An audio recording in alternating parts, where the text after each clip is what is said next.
Friends, welcome to my channel. నా పేరు రవి.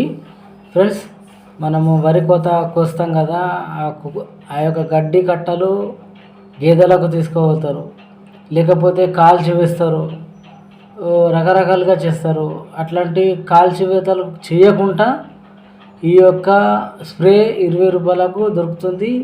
ఒక డరం నీళ్ళు వాటర్లో కలిపేసి మీరు పిచికారి చేసుకోరు, గడ్డి కాలబెట్టకూరి, అట్లనే డైరెక్ట్ పిచికారి చేసుకోరు. పిచికారి అంటే స్ప్రే చేయరు.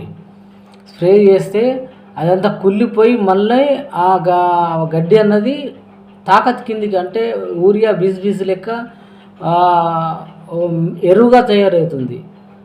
ఇట్లాంటి ప్రయోజనం శాస్త్రవేత్త ఆల్రెడీ యూట్యూబ్లో పెట్టారు. నేను కూడా యూట్యూబ్ గ్రూప్లలో షేర్ చేసిన.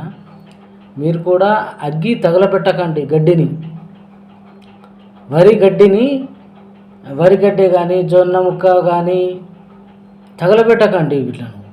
ఎందుకంటే అది మళ్ళీ మనకు లవ్ అయి భూమిలో మళ్ళీ మనకు మొక్కకు ఎరువుగా తాకతిస్తుంది.